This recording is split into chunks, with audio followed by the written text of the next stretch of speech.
Welcome, everybody, back for another edition of Heads Up Podcasting with Mike and Mike Clayton and Mike Haggerty here.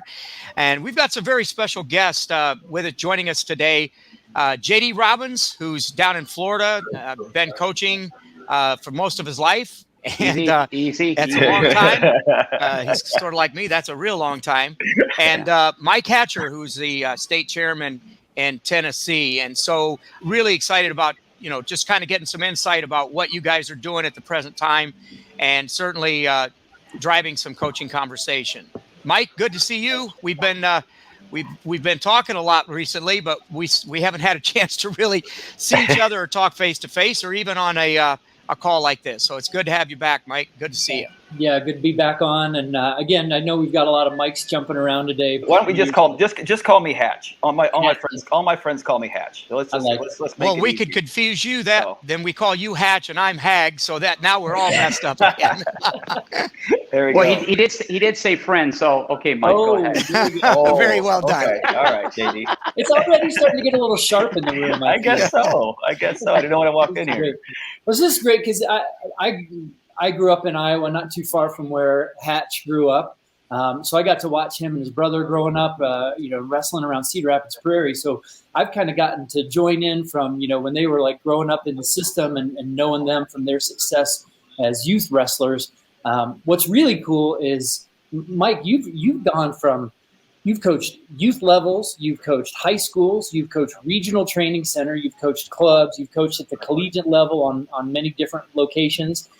But you're also an administrator. You're someone who's saying, hey, I'm going to stand up, take the reins for Tennessee USA Wrestling, and I'm going to help this state continue to grow and develop. So I'm really excited to hear what's going on with you in the next 45 minutes. Because, man, what a lot you've got from your perspectives to be able to bring to the conversation today. So, and, of course, JD being our Coaches Council rep and, down in the Southeast, doing so much work down there to bring these kind of conversations together. So, JD, thanks for that. And, man, absolutely. Let's jump in the pool. Well, let me kick it off this way, Mike. This one's going to go towards you, Hatch. This is coming straight from JD, and we were talking about things that were happening in our regions, and our Coaches Council do have representations at the developmental level, especially in different regions across the country. JD down in the Southeast area, and we opened up the invite to our regional reps of our Coaches Council and in the developmental pool in particular, and we said, hey, give us somebody who's making things happen.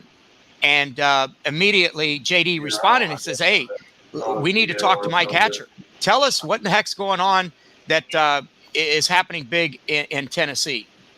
Well, that's what I was kind of wondering to begin with, because you guys just mentioned that you guys had Kenny Monday on and Nate Carr, and then you got JD Robbins on here, who obviously people know, and then you got me. And I'm like, wait a second, how do I fit into this whole deal? So I really appreciate the opportunity to come on and speak about our state. And again, Mike Clayton and I have quite a bit of history, growing up in Iowa together. So it's a big pleasure, for me to get on here and just kind of bring some light. We do have some stuff happening in Tennessee. It's a good thing. It's a good time to be in Tennessee right now and be a part of USA Wrestling. I can't take credit for it. I just be honest with you. My philosophy has always been, make sure you surround yourself with not only good people, but better people than you in your organization or on your team. If you're the head coach, if you're, whatever the case may be, if you're an administrator, or if you're even surround yourself with better people in general. That way you can always continue to learn and always continue to feed off the strengths that they have. And we have a lot of people involved in our organization right now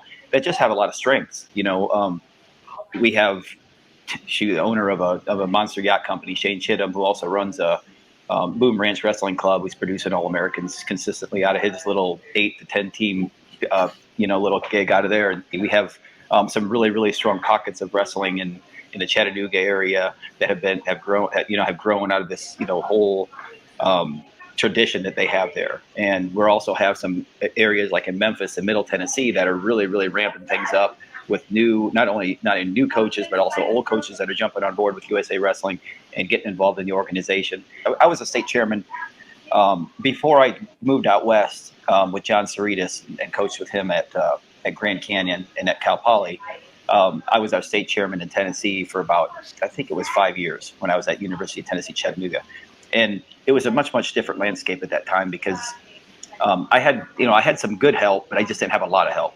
So then when I moved back to Tennessee to take the head assistant job at UTC again, coming back from Cal Poly, the organization was much, much different when they approached me about being the state chairman. We have a fantastic board of directors. They have certain skill sets that are what our treasurer does, and in balancing our books and keeping us, in the black.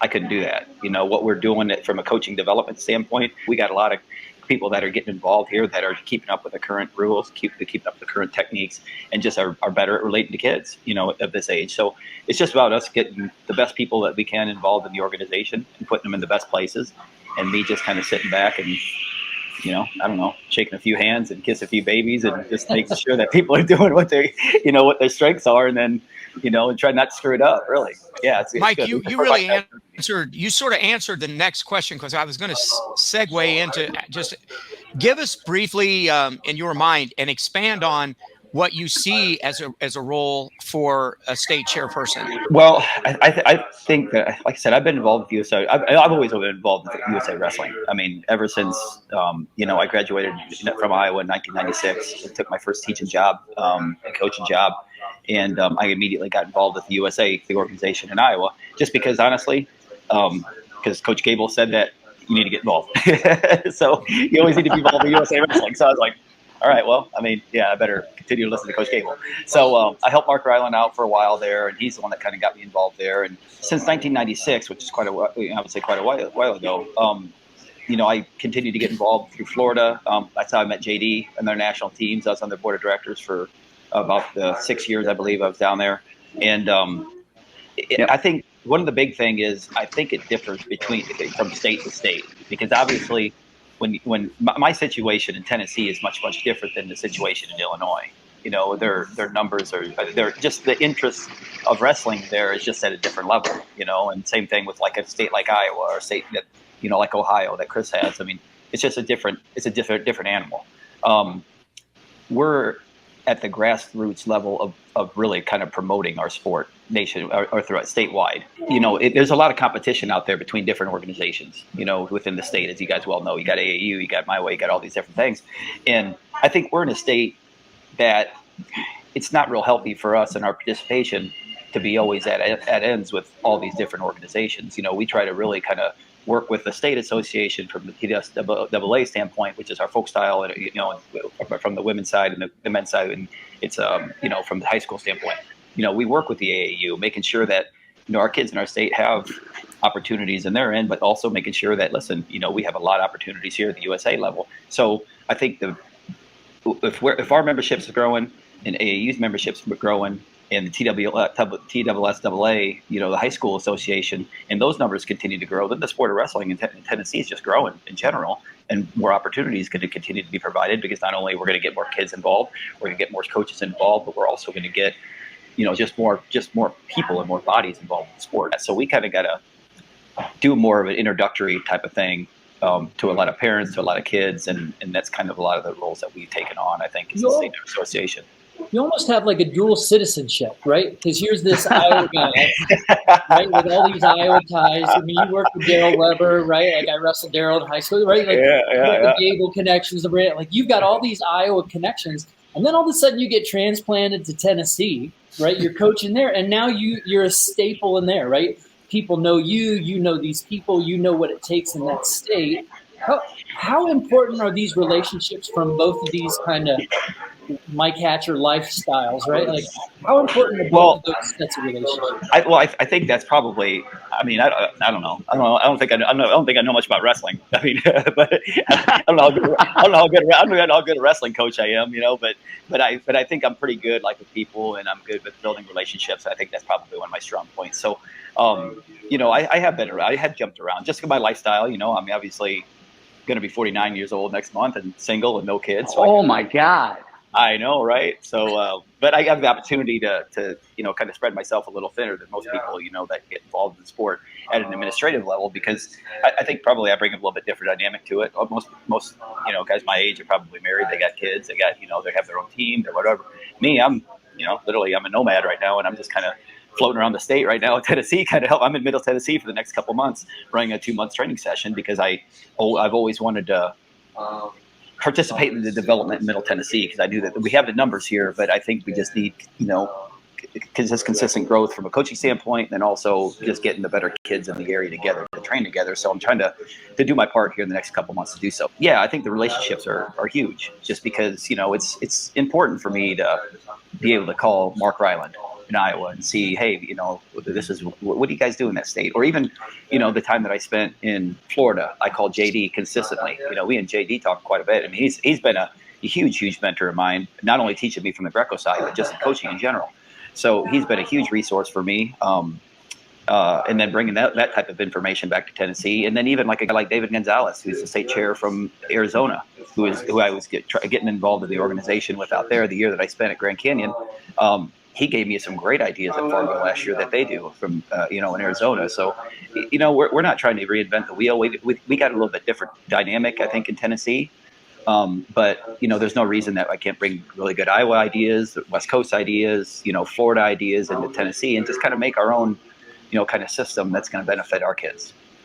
That's awesome. Hatch, you also you referred to something a while back in your conversation about growth. How important is it for you to continue to aid in that growth in Tennessee, and what does that look like for you? How do you have a handle on that growth and making sure that it continues to go in the positive? Well, ultimately, I think as not only a state chairman, but I think also as our board, I think that's our number one ultimate goal is the growth of wrestling in the state of Tennessee. That should always be our number one perspective. Everything that we do should center around that specific mission, specifically growing the numbers and making sure it's a positive experience for the kids. Those two things tie in together, and then we can't fail. I mean, and that goes to not only the boys' side with its freestyle and Greco, the girls' side, the coaching side, this club sanction side, the event side. Everything has got to continue to grow and grow and grow. And not only that, but also our board side. Our board is going to be growing this year. Before, when I was the state chairman, before I left for the West Coast, I mean, we were really thin from help. I mean, I think I was holding like 3 or 4 board positions. My boy Derek Harrison, who's the head coach at Christian Brothers in Memphis, was holding 2 or 3 board positions. Pete Miller, who's in the Middle Tennessee right now, who I'm doing some stuff here for right now, from a coaching standpoint with at Summit High School, he was holding 2 or 3 board positions. His dad was holding. I mean, so we were splitting up 10, 15 board positions amongst 5, 6 people. Garrett House, same thing.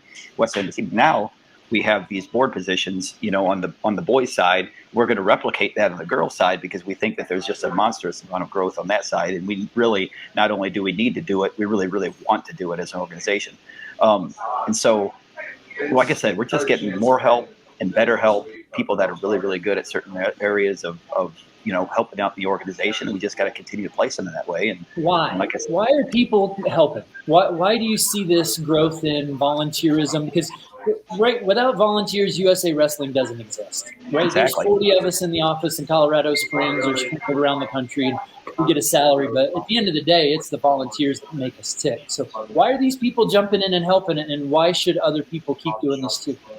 Well, I mean, I'm a pretty black and white guy. I kind of call it as I see it, and I would be crazy not to say that the majority of our board members probably have kids. They have skin in the game, and I think that happens. Yeah. And that's just the way it is. I mean, and again, that's you get, and I think that a lot of times that gets a bad rap.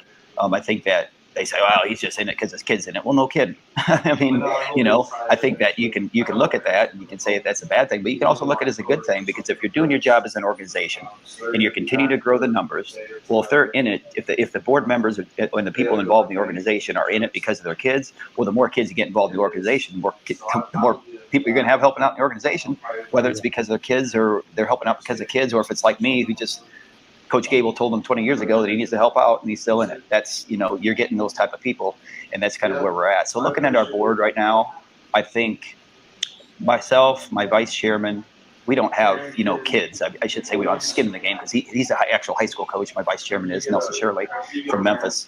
But, guys like our treasurer, he's got a boy in it, Hunter Sturgill. Shane Chittum has got boys in it. You know, Pete Miller doesn't have one in it yet, but he's got a little 3-year-old that's going to be involved in it. But he also coaches a high school team, so you got a lot of board members that actually have skin in the game, and I totally get that.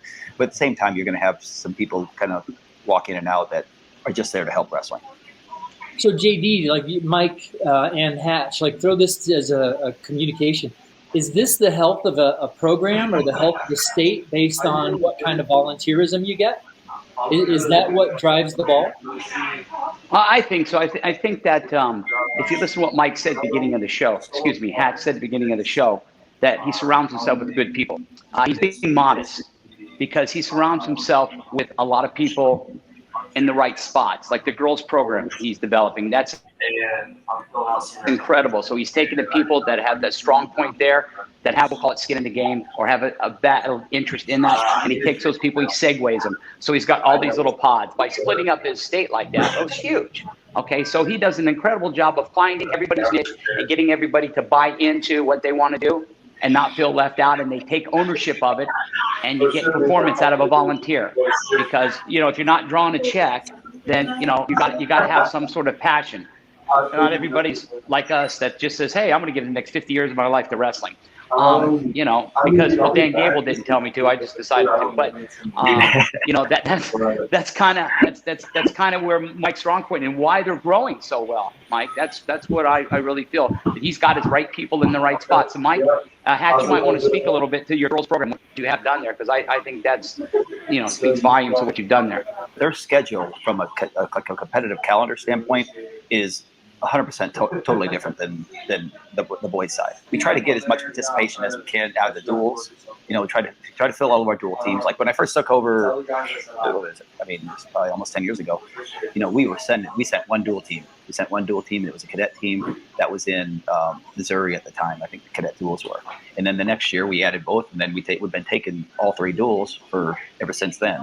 And Doug Badon, who just stepped down as our women's director, just recently has done a knockout job as far as developing just really, really good interest on that side, on the girls' side. And it's something that as a state, it's not something that we feel we need to do. It's something that we really, really want to do. I mean, we just had our elections last weekend, and obviously our women's director position, since Doug stepped down, was up for grabs. And we had 3 people that were very, very viable candidates and that brought a lot to the table from an organizational standpoint. And not only coaching, but organizational and everything, total package type of guys. 3 of them that were vying after the same position, which is, when I was here before, we were begging somebody to do that position. And so, like I said, what Doug's done on that front, man, he's done a fantastic job, and we just hope that we can just take it to another level. Just, you know, again, getting good people involved in, you know, from a participation standpoint. Now, what our plan is from there, from the girls' side, is this.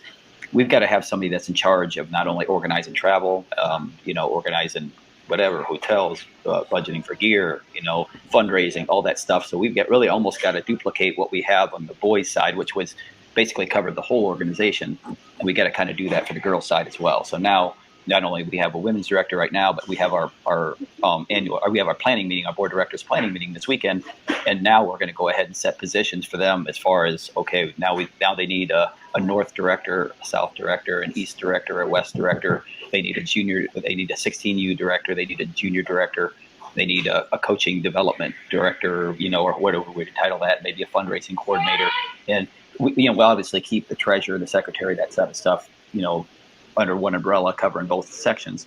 But we need those type of people involved on the girls' side, so they're always, at the end of the day, not only just doing their job, but each one of them is promoting women's wrestling in the state of Tennessee. And I think that's the biggest thing we got. Right now we have a board of directors that's primarily, you know, feeds a lot from the boys' side, that all of them are, at the end of the day, they are promoting. They're promoting USA Wrestling and wrestling in the state of Tennessee. That's why our numbers are up. That's why our Fargo participation numbers were up. That's why our duels are up. That's why everything's up, because people are just, I mean, it's not me. I mean, I've only been here for a year. I've been state chairman for a year.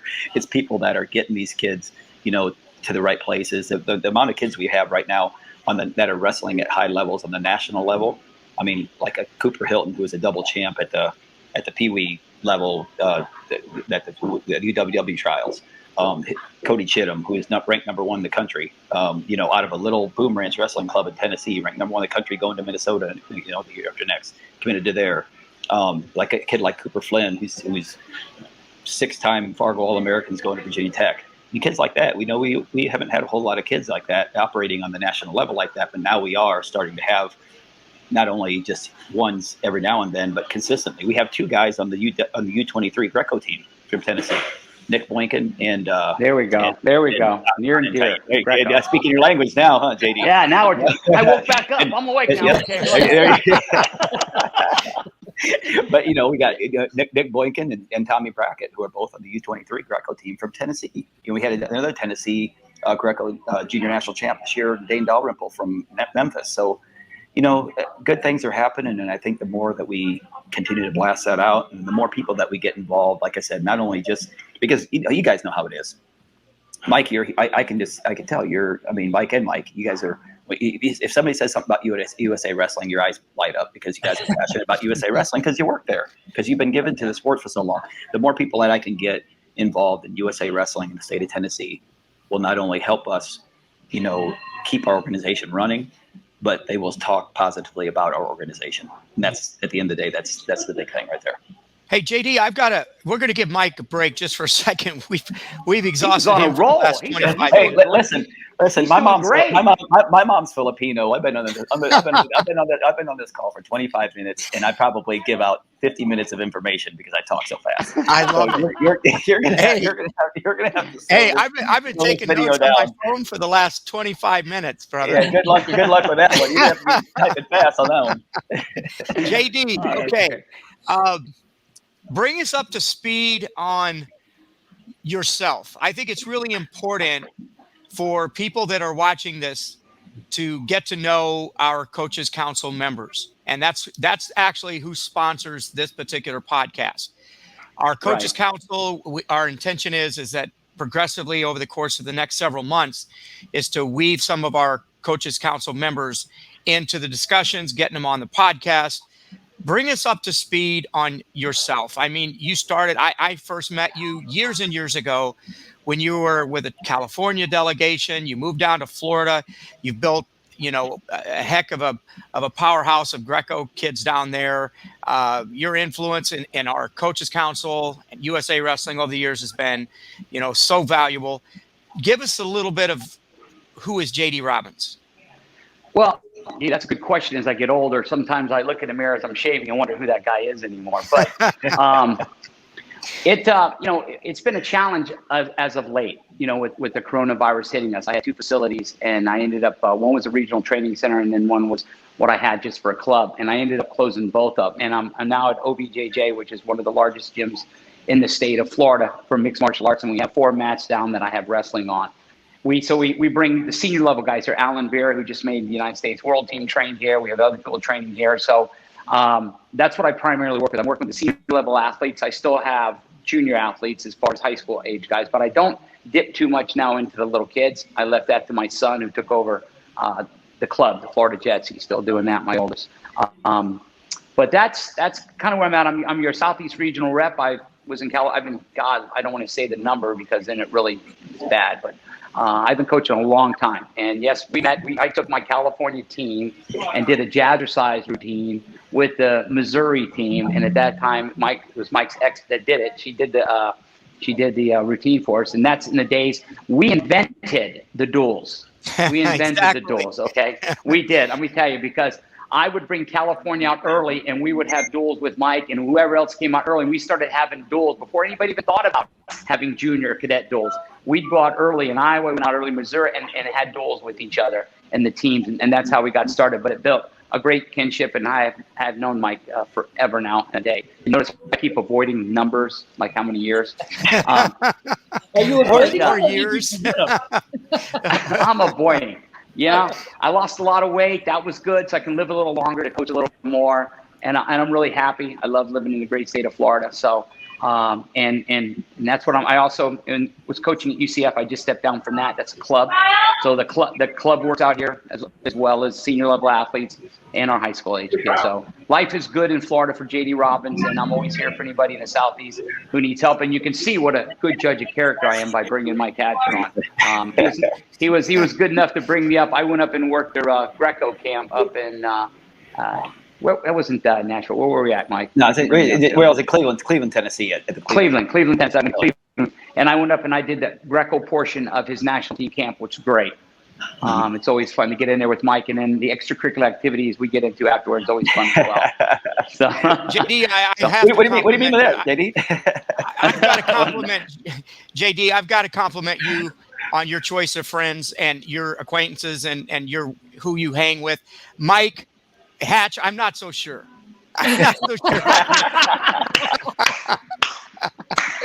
Oh, that's I'm only kidding. I'm only kidding. JD and I do remember those duels that we had, those friendships that we initiated back in those days, and it was something pretty special. How much of wrestling develops because of these friendships, right? You guys go back this far, and you're getting together, and you're talking over a beer, or right? And JD, you and Hatch meet each other, and you're like, what? Like that connection happens, and then we start talking, and we start formulating ideas, and all of a sudden, right? And that's what we hope this show is about: is that some coach or some state leader out there says, you know what, I'm going to get involved. You know, Hatcher said that a lot of these guys are involved and gals are because of their kids, but you know, for me, I don't have it, but I'm gonna make that effort. I appreciate the sport. I know what it does for kids. I know it gives them a place, right? Whether it's, you know, the orange ball thing that some people play with, or it's on the mat. It doesn't matter as long as kids are out there gaining these experiences. But I feel like I keep going back to relationships. Mike, I think real quick, I'll throw 2 cents in. Hold on, JD, I'll let you have the floor. I personally believe with all my heart that anybody that's ever toiled in this sport and worked this hard has to have an appreciation for somebody else who's done exactly the same thing. And anytime that, you know, your relationship is built around something of substance, like hard work, and just the old idea that, hey, I went through this and I can appreciate anybody else who's ever been in this. And it doesn't matter whether they were successful on the mat or whether they were the greatest coach. But, man, if they paid their dues and they put time and effort in, they've got to be a friend. They've got to be somebody that's unique and special, and they're okay by me. I think that has a lot to do with it. JD, the softball's in your court. Yeah, I could not agree more. I can't echo that any better than what you did. I mean, I have been vacationing with some of my best friends for 25 years in Fargo, North Dakota. Every year, I take a vacation to Fargo, North Dakota for 2 weeks, a week training camp and a week for tournament, and I see this same person. And all of a sudden I go, you know, we vacationed together the last 25 years here in Fargo, North Dakota. Before that, it was Northern Iowa. Before that, it was Iowa. But we always stayed in for 2 weeks. We always spent. So how can you not have a friendship like that? I think I've written more technique down on bar napkins and taking that off a notebook, especially Mike Haggard. This guy has a notebook like this. So, I'll look over at his notebook and write shit down on my little napkin there and take notes. But that's what it all comes from. And that's what makes this sport fun. And I think these younger coaches need to learn to let go. Stop worrying about, I've got my stuff. I don't want anybody to find out my secrets. Give your secrets away. Grow. Get better. Don't be afraid to let the guy across town know how good you are. Show him your technique. Work with him in the off season. He's going to get better. And you know why he gets better? It's going to make you better. You're not just going to be the best team in the district, best team in the region, because the second best team now is pushing you. And the same thing, region and state. So don't be afraid. Enjoy, embrace those great. God, Mike, we've had an incredible relationship, and it's been wonderful. I've watched you get married. You went on the boat cruise in Florida. Just everything. It's just wonderful, and I can't echo that enough. And I have no regrets with my life choices because wrestling's been very good to me. Well said, JD. Well said, brother. Well said. I'll tell you what, I will speak for this too. I'll speak for JD right away, as long as we're putting JD up on a pedestal here. Oh, Jesus. Here comes the cut. Get ready for he's going to kick out the pedestal. I'm going to hang myself. But I tell you what, though, I mean, as far as, JD, he could sit there and talk about, sharing his secrets and, all he wants. And at the same time, maybe off camera, he does a totally different thing. But I will want for one vouch for the fact that he is 100% like that. After 27 years in Iowa and the Iowa snow, I said, you know what, no more, and I moved to Florida. And I tell you right now, I mean, JD Robbins was one of the very first ones that really helped me out down there. I mean, because I was coming from I didn't really have a big Greco freestyle background. I mean, I did a little bit here and there, but I wasn't really in the know. Whereas JD really helped me along. I mean, from a USA Wrestling standpoint, I know that the very first USA Wrestling tournament that I ran at my high school that I was at down there, which was Martin County High School. I mean, I was all over the place running this tournament, and referees, were just, especially in that Treasure Coast area, at that time, weren't really knowledgeable that way. They were knowledgeable, and they just wasn't a whole lot of them. So we had people. I was yanking people out of the stands that probably didn't even know the difference between a takedown and back exposure, and just having ref. And then pretty soon I'm just walking around, and the tournament's going, and it's almost over, and I look at this guy's over here in the corner reffing, and I'm like, dude, this guy's a really good ref. And it was JD. He just literally just grabbed some armbands and just started reffing just to help out, because he knew he needed to help out. So he's helping these referees all over this tournament. And I'm like, okay, so finally I'm like, oh, hey, I'm Mike Hatcher. I just, did a job here, blah, blah, blah. And we got to know each other. So as I got to know JD, I'm like, this guy's like a legitimate referee and like a coach.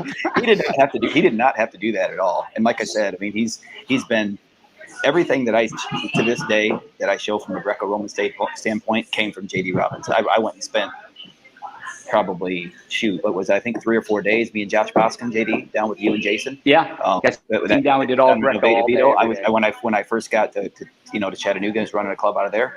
He helped with that. I mean, he's, as far as from a coaching standpoint, he's super, super selfless. He's shared more coaching secrets with me than I care to, I mean, it's just, and then that's kind of, getting somebody to help you along like that. I mean, and then passing that on, that's where it's all at right there. So I'm telling you, he's as good as they get without question. And he came up and wrestled and did our Greco camp this year for our duels, for our national team camp, which was fantastic. And that's just kind of another, plug on where we're at as a state in Tennessee. We have a guy that's, on our national team coaching staff, and JD Robbins coming up and doing our Greco side of our national team camp. And we had Cody Brewer from Virginia Tech, do our freestyle, before our Fargo training camp. So, I mean, we're bringing guys in here to not only be around our kids, but also to help coaches become better consistently every year. So we're going to continue to do that from a coaching development standpoint. You got a good one with Cody Brewer, by the way, Mike. Oh, Cody's a man, great he one. is. Cody's just up fantastic. north of the river. Yeah, he's from Kansas City area, obviously, and that's right. Wrestled down at Oklahoma. I watched Cody grow up with my son in the Kansas City area, and a lot of tournaments over the years.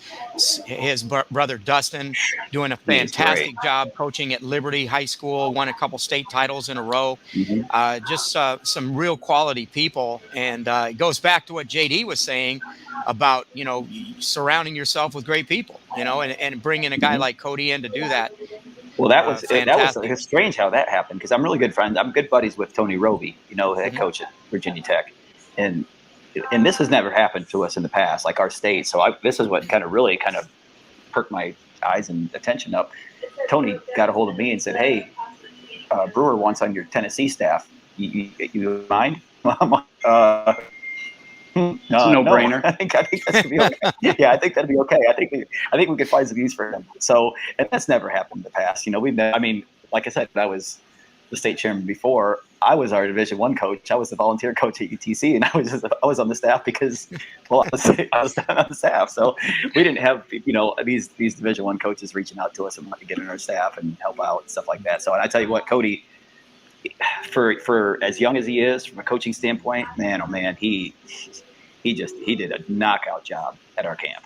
He did. I mean, he wasn't JD Robbins, but it's. Oh, you guys keep talking bad about me. I think I'm going to die. You're about to name a tournament after me. That's the next one. Name a tournament after me, and I'm done. Stop. Hey, it's okay to be second best in that group. Yeah. And Cody said that he learned it all from you, Mike Haggerty. Yeah, I'm sure he did. That's what he did. He brought that up. Well, we did have some great workouts together over the years. They used to come down. Gary Mayab coached him, when he was younger, and brought his group down here and worked out in Blue Springs. And then we would take guys up to Staley or Oak Park back in the day. And it's just been, again, it goes back to those relationships. And JD, what you said, again, something else is like, hey, be willing to share.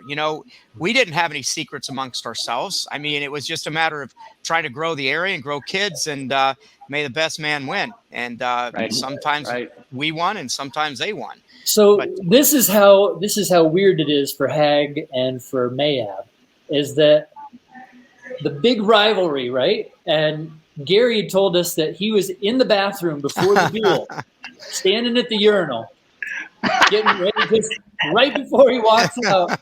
And somebody walks in, he goes, "Coach Haggerty, we're going to take those guys from Staley down, aren't we?"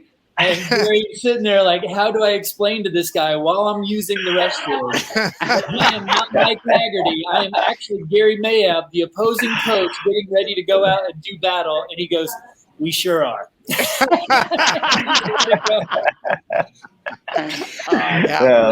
awesome. Great.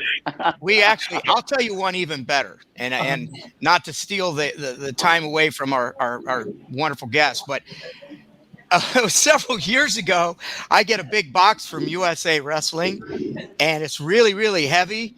And so it's like, what in the heck? I didn't order anything from USA Wrestling, but sometimes, we get gifts or whatever, for coaches and stuff. And so I was kind of anxious to open it up. I open it up and it's this trophy about this high. And it's on there. It says Mike Haggerty, National Greco Developmental Coach. Nice. And it's like, what? I said, I haven't coached 3 Greco matches probably in my life. And somehow it was supposed to go to Gary, but they not only sent it to the wrong place, it had my name on it. And don't you I have one trophy that sets up in my house in our living room, and it's that one. That one. Oh, that's awesome. That's awesome. That is awesome. And I remind Mayab that quite often too. Yeah. Oh wow. That Greco is a whole different animal. Oh yeah. It isn't headed back to Missouri now. I think he's gonna come headed back, isn't he? He is. He's back actually, and we need to probably bring him on as a guest here soon. Yeah. He's coaching back at his original school at Oak Park. And they've struggled a little bit over the last few years and trying to get things back on track since Gary moved on. But, Gary, I don't think he'll take long to bring him back up to where they're going to be pretty competitive. So, yeah, I would have to agree. And I think he's wearing 2 hats too, right? I believe he's like consulting for the junior level and down, those guys looking for developmental type stuff. And so he's going to wear dual hats. And if anybody can handle that, it's him. That's for sure. Yeah. And he wants to develop coaches too. Right, he's kind of creating this as like, hey, this is a Greco hub. Come here, learn from us. We're bringing a lot of people in. We're going to have a lot of stuff. Good point. So, yes. A really neat way to get coaches and athletes exposed to Greco. So I think this is kind of like, hey, invite yourself, figure out a way, and he'll figure out a way to make sure that connection happens. So you hit it on the head, Mike. There are intricacies in Greco that, right, like, right. I always call JD every year when Greco season comes around. I'm telling you right now, seriously, I call JD. Say, hey, okay, explain that. What's the new rule change? What's the new rule change? And JD will start going. He'll start going into detail, and I'm like, JD, just listen. Remember who you're talking to. Just give me the dumbed down version. Yeah, dumb it down. Just tell me what I need to coach. Yeah. What do I need to coach? How do I need to coach this? So how do I coach it? JD is the physical literacy side of Greco, because what I've learned in Greco over the last probably at least decade, especially being here at the training center, is that, man, if you build youth wrestling on Greco physical literacy principles and technical principles, you're really giving a kid an advantage by getting them familiar with Greco early. Men and women, because we see a lot of female techniques that are Greco techniques. Right. I'll even go further and say, obviously, I travel a lot, not as much as I used to, thank goodness, but it used to be glamorous. Now it's just on an airplane for 12 hours. But when I'm overseas, I see almost a lot, not all of them, but a good majority of the countries I see over in Europe, they take their little kids and everybody wrestles Greco. They don't want the kid to get in an uncomfortable stance and bend over and have to keep his chest, knee, toe, elbows in. They let him stand up, grab the kid and throw him because they're having a blast. And so everybody learns Greco. And I did that in my club as well. I don't care if you came in the middle of folk style season. If you were new, you wrestled Greco because you could stand up and just grab the kid and throw him down. This is great stuff. And then we honed him down to some skills. And then we taught him how to get in a stance and hit a leg attack because it's the most natural thing to grab and grapple and throw. If you watch kids on a playground start wrestling, they're not shooting single legs. They're grabbing each other, trying to pull their head off and throw them. So that's and I learned that traveling over to Europe, watching them take every single kid and making them do Greco first, even if they were being freestyle guys later. Everybody started with that because it's so easy, basic fundamentals of what you want to do. You want to go out there and wrestle. So that's awesome. I love that. We're trying to really figure out what works for those ages 12 and under to develop them, to grow a love for the sport. Well, we're going to lose some kids, right? We're going to lose some kids from wrestling.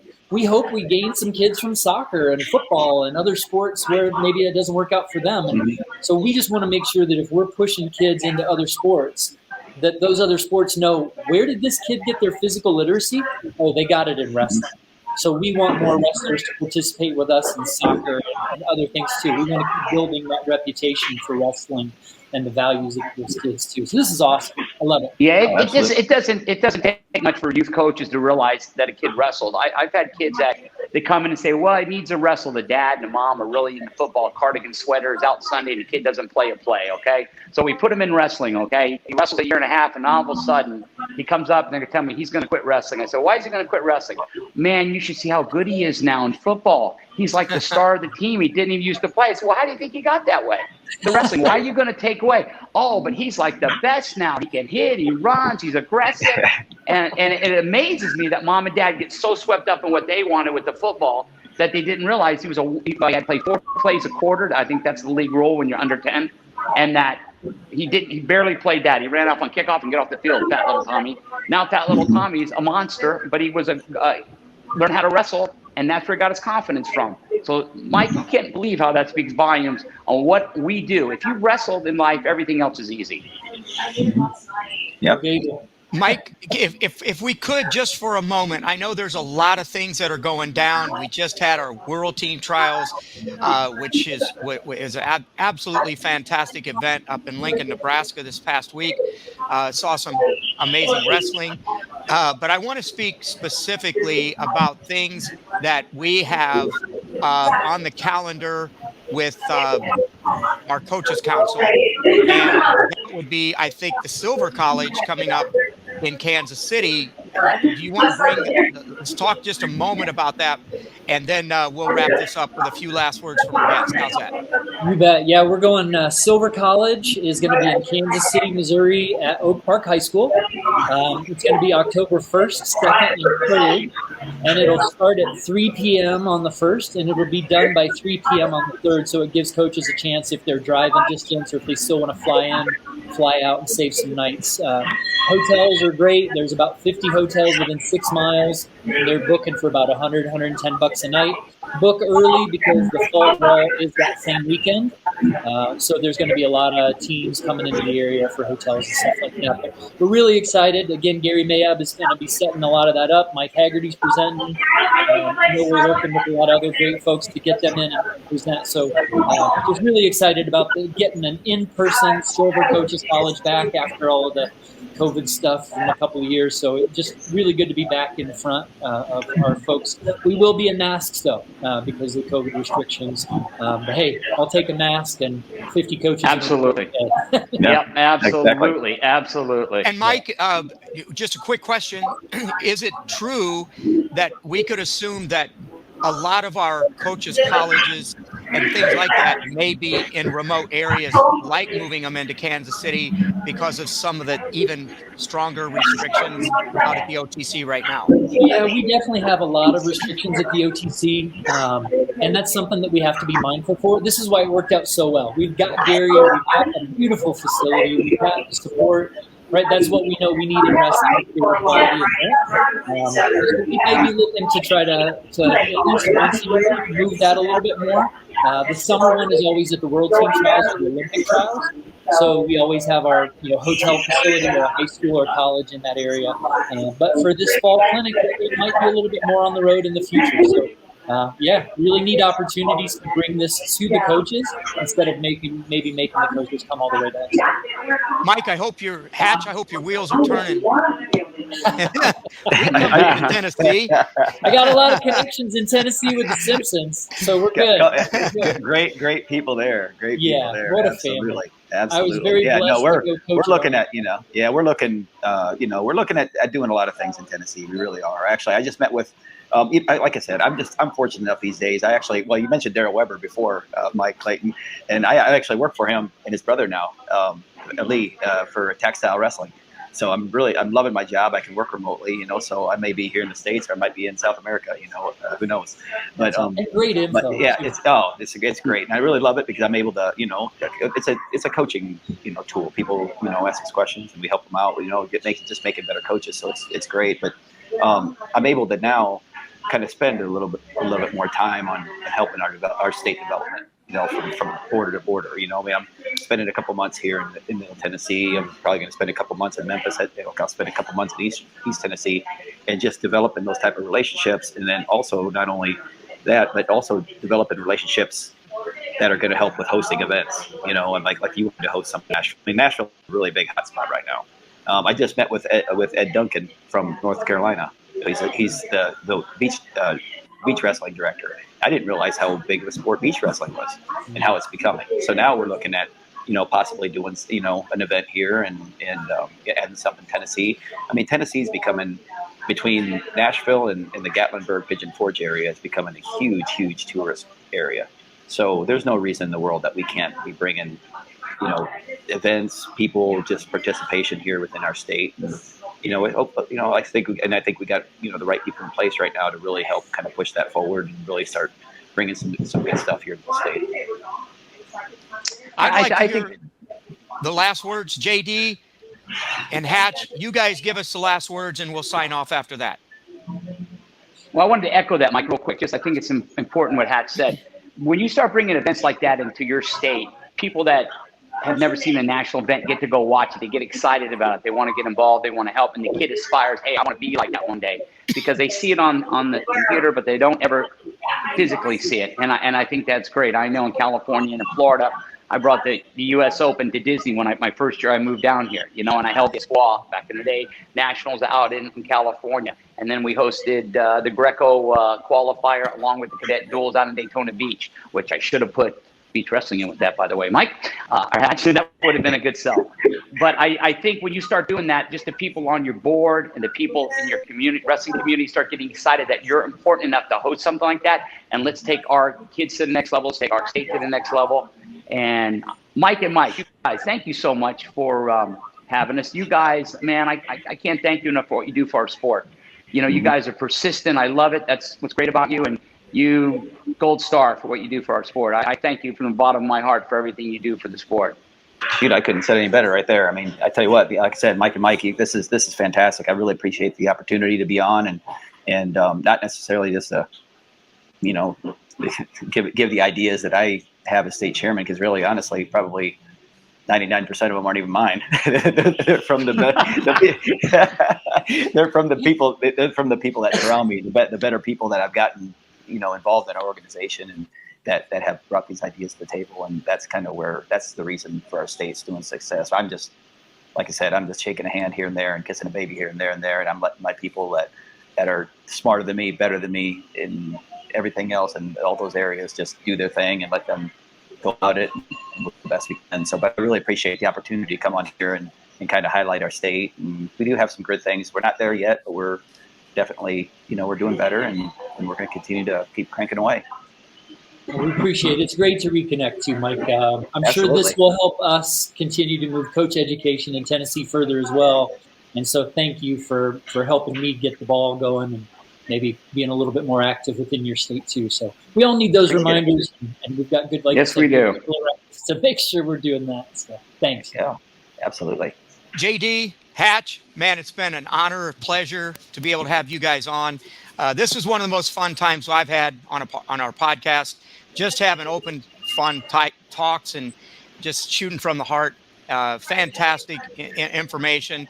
I think all of our coaches and other guests will certainly enjoy this podcast. So for our Coaches Council, Heads Up Coaches Council podcast. Thank you guys again, bottom of our hearts. We'd love to see you guys again soon. Maybe get you back on the show later on, bring us up to date on what's happening in your areas. So we'll be talking soon. So take care until next time, everybody. Thanks for joining.